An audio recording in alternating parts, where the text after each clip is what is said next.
اعوذ باللہ من الشیطان الرجیم بسم اللہ الرحمن الرحیم۔ سورۃ عادیات مکی ہے۔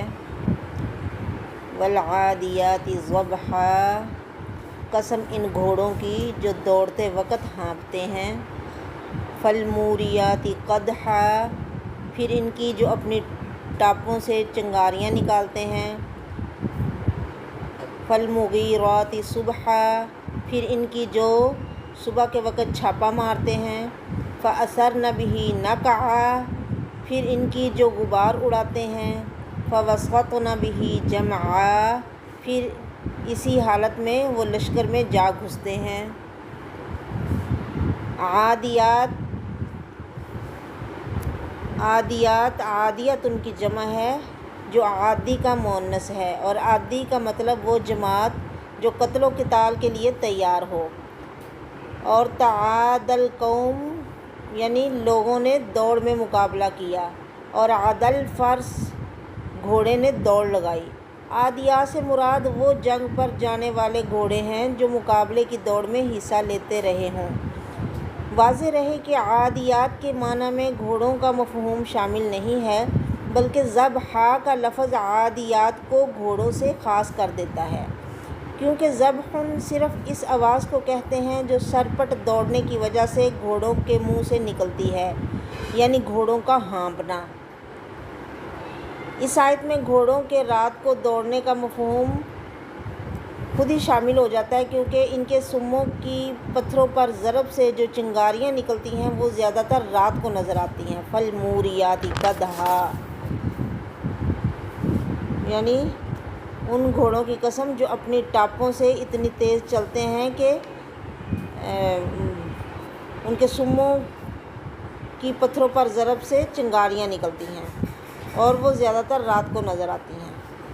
فأثرن به نقعا، پھر اسی حالت میں وہ لشکر میں فأثرن به نقعا، پھر ان کی جو غبار اڑاتے ہیں۔ نقعا یعنی مٹی، راستے کی گرد، دھول، یعنی وہ گرد و غبار جو کوئی تیز رفتار سواری اپنے پیچھے چھوڑتی چلی جاتی ہے۔ یہ خاکی ذرات بوجھل ہونے کی وجہ سے پھر آہستہ آہستہ زمین پر بیٹھ جاتے ہیں۔ اس آیت میں دراصل گھوڑوں کی تیز رفتاری کی تعریف ہے، جو رات کو زمین ٹھنڈی اور شبنم آلود ہونے کے باوجود اس سے گرد و غبار اٹھاتے ہیں۔ اہل عرب ہر وقت قبائلی لڑائیوں اور لوٹ مار میں مشغول رہتے تھے۔ ان کی عادت یہ تھی کہ حملے کے لیے رات کے وقت سفر کرتے، تاکہ دشمن کو حملے کی خبر نہ ہو سکے۔ رات کو وہ شب خون مارنا یعنی رات کے وقت حملہ کرنا اپنی شان کے خلاف سمجھتے تھے، اور اپنی شجاعت اور بہادری کے انہیں یہ خلاف لگتا تھا۔ تو رات کو سفر کرنے کے بعد صبح حملہ کر دینے میں انہیں 3 فائدے حاصل ہوتے تھے۔ ایک یہ کہ دشمن کو سنبھلنے کا موقع نہیں ملتا تھا، دوسرے اس وقت انہیں ہر چیز واضح طور پر نظر آنے لگتی تھی، تیسرے شب خون مارنے کی بدنامی سے بھی بچ جاتے کہ کوئی انہیں یہ نہ کہے کہ انہوں نے رات میں حملہ کیا ہے۔ فوسطن به جمعا، پھر وہ لشکر میں جا گھستے ہیں۔ اب جمعہ سے مراد کون سی جمعیت یا لشکر ہے؟ بعض علماء کا خیال ہے کہ یہاں جمعہ سے مراد وہ قبیلہ ہے جس پر انتقام یا لوٹ مار کی غرض سے حملہ کیا جاتا ہے، اور گھوڑوں سے مراد وہی گھوڑے ہیں جو عرب قبائل ایسے موقعوں پر استعمال کیا کرتے تھے۔ اپنے اس موقف کے حق میں ان کی دلیل یہ ہے کہ آگے چل کر اللہ تعالیٰ نے جواب قسم کے دوران فرمایا کہ انسان مال کی محبت میں بری طرح مبتلا ہے، اور چونکہ عرب قبائل مال کی محبت کی وجہ سے ہی ایسے حملے کرتے تھے، لہٰذا یہاں جن گھوڑوں کی قسم کھائی گئی ہے وہ وہی لوٹ مار کرنے والے گھوڑے ہیں۔ اور بعض علماء کا یہ خیال ہے کہ ان آیات میں اللہ تعالیٰ نے گھوڑوں کی نہیں بلکہ گھوڑوں کے سوار مجاہدین کی قسم کھائی ہے جو کافروں کے لشکر پر جا پڑتے ہیں۔ چنانچہ رسول اللہ صلی اللہ علیہ وسلم کی عادت مبارکہ تھی کہ آپ صلی اللہ علیہ وسلم کسی منزل پر پہنچ جاتے تو صبح کا انتظار کرتے رہتے۔ اگر بستی سے اذان کی آواز آ جاتی تو پھر حملہ نہیں کرتے تھے، اور اگر نہ آتی تو حملہ کر دیتے۔ یہ صحیح مسلم کتاب الصلاۃ کی روایت ہے۔ اب اللہ تعالیٰ نے اس حدیث میں یہ صراحت نہیں کہ اللہ تعالیٰ نے عام گھوڑوں کی قسم کھائی ہے یا مجاہدین اور ان کے گھوڑوں کی، تاہم اس میں جہاد کے لیے تیار کیے ہوئے گھوڑوں کی بہت فضیلت بیان ہوئی ہے۔ سیدنا ابو ہریرہ رضی اللہ تعالیٰ عنہ فرماتے ہیں کہ آپ صلی اللہ علیہ وسلم نے فرمایا، گھوڑوں کا حال 3 طرح ہے، کسی کے لیے تو وہ اجر کا باعث ہیں، اور کسی کے لیے وہ معافی کا سبب ہیں، اور کسی کے لیے عذاب۔ ثواب تو اس کے لیے جو انہیں جہاد کی نیت سے باندھے اور چراگاہ یا باغ میں اس کی رسی کھلی چھوڑ دے، وہ جہاں سے اور جہاں تک چریں گے اس کے لیے نیکیاں ہوں گی۔ اگر انہوں نے رسی توڑا لی اور 2 قدم آگے چلے گئے تو ان کے پاؤں کے نشانات، ان کی لید، سب کچھ اس کے لیے نیکیاں ہوں گی۔ اور اگر وہ کسی نہر پر جا کر پانی پی لیں، خواہ مالک کا انہیں پانی پلانے کا ارادہ نہ ہو تو بھی مالک کے لیے نیکیاں ملیں گی۔ ایسے گھوڑے تو مالک کے لیے باعث ثواب ہیں۔ اور جس نے اپنی ضرورت پوری کرنے اور دوسروں سے سوال کرنے سے بچنے کے لیے گھوڑا رکھا، اور اللہ کا جو حق گھوڑے کی گردن اور پشت پر ہے اسے نہیں بھولا، تو ایسے شخص کے لیے گھوڑا رکھنا معاف ہے۔ اور جس نے گھوڑا فخر، ریا اور مسلمانوں کو ستانے کے لیے رکھا تو وہ اس کے لیے عذاب ہے۔ پھر کسی نے آپ صلی اللہ علیہ وسلم سے گدھوں کے بارے میں پوچھا کہ ان کا بھی یہی حکم ہے؟ آپ صلی اللہ علیہ وسلم نے فرمایا، ان کے بارے میں اللہ تعالیٰ نے مجھ پر کوئی خاص حکم نازل نہیں کیا، مگر یہ اکیلی جامع آیت یعنی گدھوں کو بھی شامل ہے کہ فرمایا فَمَن يَعْمَلْ مِثْقَالَ ذَرَّةٍ خَيْرًا يَرَهُ وَمَن يَعْمَلْ مِثْقَالَ ذَرَّةٍ شَرًّا يَرَهُ، جو ذرا بھر اچھائی کرے گا یعنی اس کا بھی اجر اسے مل جائے گا یا اسے وہ دیکھ لے گا، اور جو کوئی ذرے کے برابر برائی کرے گا اسے بھی وہ دیکھ لے گا۔ ان علماء کے خیال کے مطابق اللہ کے ہاں مجاہدین اور ان کے گھوڑے ہی ایسی قدر و منزلت رکھتے ہیں کہ ان کی قسم کھائی جائے، عام گھوڑے یہ اہمیت نہیں رکھتے۔ ان الانسان لربہ لکنود، اب گھوڑوں کی فضیلت، ان کی قسمیں کھانے کے بعد اللہ فرماتے ہیں کہ بے شک انسان اپنے رب کا لکنود، سخت ناشکرا ہے۔ وَإِنَّهُ عَلَى ذَلِكَ لَشَهِيدٌ، اور اس بات کا یقیناً وہ خود بھی گواہ ہے، یعنی اسے خود پتہ ہے کہ وہ ناشکرا ہے۔ وَإِنَّهُ لِحُبِّ الْخَيْرِ لَشَدِيدٌ، اور وہ مال کی محبت میں بری طرح مبتلا ہے۔ أَفَلَا يَعْلَمُ إِذَا بُعْثِرَ مَا فِي الْقُبُورِ وَحُصِّلَ مَا فِي الصُّدُورِ، کیا وہ جانتا نہیں کہ قبروں میں جو کچھ ہے جب وہ باہر نکال لیا جائے گا، اور جو کچھ سینوں میں چھپے ہوئے راز ہیں انہیں ظاہر کر دیا جائے گا۔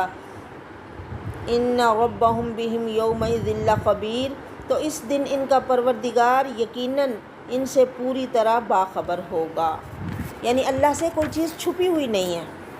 قنوت کا لغوی مفہوم یعنی قسم کے جواب میں اللہ تعالیٰ نے 3 باتیں بیان فرمائی ہیں کہ ایسے گھوڑوں کی 3 باتوں پر قسم کھائی ہے۔ پہلی بات یہ ہے کہ انسان کی اکثریت اللہ سے غافل اور اکثر ناشکرے ہوتے ہیں۔ قنوت ایسے ناشکرے کو کہتے ہیں جو مصیبت اور مشکل میں تو ہر دم یعنی مشکلات اور مصائب کا تو ہر دم ذکر کرتا رہتا ہے کہ میرے اوپر یہ مصیبت آئی، یہ مشکل آئی، مگر اللہ کے احسانات کا کبھی نام نہیں لیتا، یعنی وہ اللہ کا احسان جانتا ہی نہیں ہے کہ اس نے میرے اوپر احسان کیا ہے، بس وہ تکلیفوں کو ہی گنتا رہتا ہے، میرے اوپر یہ مصیبت، میرے اوپر یہ تکلیف، مصیبتوں کے لیے صرف ہم ہی رہ گئے ہیں۔ یعنی اللہ کے احسان کو وہ اس سے ناواقف ہے، ناشناس ہے، ہر وقت اللہ اور اس کی تقدیر یا اپنی قسمت کی شکایت کرتا رہتا ہے۔ ایسے شخص کے لیے نرم سے نرم لفظ یعنی نمک حرام ہی ہو سکتا ہے۔ دوسری بات جس پر اللہ نے قسم کھائی یہ ہے کہ انسان اپنی آنکھوں سے دیکھتا ہے کہ گھوڑا اپنے مالک کا اتنا وفادار ہے کہ وہ اس کی خاطر لڑائی کے میدان میں جا گھستا ہے جہاں ہر طرف قتل و غارت ہے، اور بس اوقات وہ اپنے مالک کی جان بچانے کی خاطر اپنی جان خطرے میں ڈال دیتا ہے، مگر انسان ایسا نمک حرام واقع ہوا ہے کہ اپنے مالک اور رازق کے لیے جان و مال کی قربانی تو بڑی دور کی بات ہے، وہ اپنے پروردگار کا شکریہ تک ادا نہیں کرتا یعنی زبان سے بھی شکریہ ادا کرنے کے لیے تیار نہیں، بلکہ الٹا اس کے شکوے شکایت کرتا رہتا ہے۔ مال و دولت سے انسان کی بے پناہ محبت کہ پیسہ ہی اس کا دین اور ایمان ہے۔ مال و دولت کے حصول کی خاطر ہی وہ حلال اور حرام میں تمیز نہیں کرتا، لوگوں سے فریب اور جھگڑے کرتا ہے اور اللہ کی نافرمانی پہ اتر آتا ہے۔ اسے اللہ کی راہ میں خرچ کرنے میں انتہائی بخیل واقع ہوا ہے، یعنی اس کا بالکل دل نہیں چاہتا کہ وہ مال خرچ کرے، بلکہ بعض لوگ تو اپنے اوپر بھی خرچ نہیں کرتے اور اسے جوڑ جوڑ کے رکھتے ہیں۔ مال اور دولت سے جس قدر انسان کو محبت ہے وہ ہر انسان بذات خود اس کا مشاہدہ کر سکتا ہے۔ نیز درج ذیل حدیث میں بھی اسی بات کی وضاحت ہے جو سیدنا انس بیان فرماتے ہیں کہ بحرین سے آپ صلی اللہ علیہ وسلم کو ایک بہت رقم آئی، اور یہ رقم ان سب رقوم سے زیادہ تھی جو آپ صلی اللہ علیہ وسلم کو اس سے پہلے ملی تھی۔ آپ صلی اللہ علیہ وسلم نے فرمایا اسے مسجد میں ڈال دو۔ پھر آپ صلی اللہ علیہ وسلم نماز کے لیے تشریف لائے اور اس رقم کو دیکھا تک نہیں۔ نماز سے فارغ ہو کر آپ صلی اللہ علیہ وسلم اس رقم کے پاس آ بیٹھے۔ پھر جس کسی پر آپ کی نظر پڑی آپ صلی اللہ علیہ وسلم نے اسے دینا شروع کر دیا۔ اتنے میں آپ کے چچا سیدنا عباس تشریف لائے اور کہنے لگے، اے اللہ کے رسول صلی اللہ علیہ وسلم، مجھے بھی عطا کیجئے، میں نے بھی اپنا فدیہ دیا تھا اور عقیل کا بھی جب جنگ بدر میں یہ لوگ قیدی بنے۔ آپ نے فرمایا جتنا چاہو لے لو۔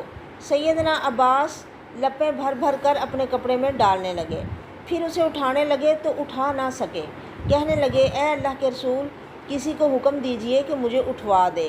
آپ صلی اللہ علیہ وسلم نے فرمایا نہیں، یہ نہیں ہو سکتا۔ پھر سیدنا عباس رضی اللہ تعالیٰ عنہ فرمانے لگے، اچھا پھر ذرا خود ہی اٹھوا دیجئے۔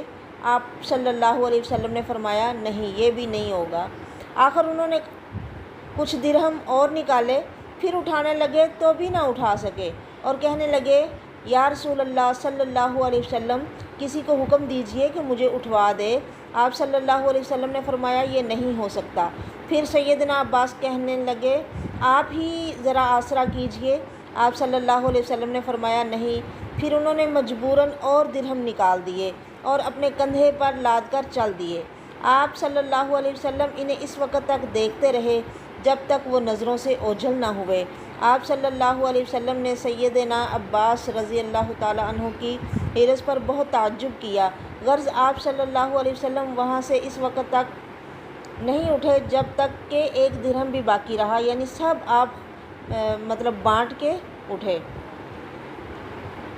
پھر اس کے بعد فرمایا، افلا یعلم اذا بعثر ما فی القبور، یعنی کہ انسان نہیں جانتا کہ جب وہ قبروں سے نکال دیے جائیں گے۔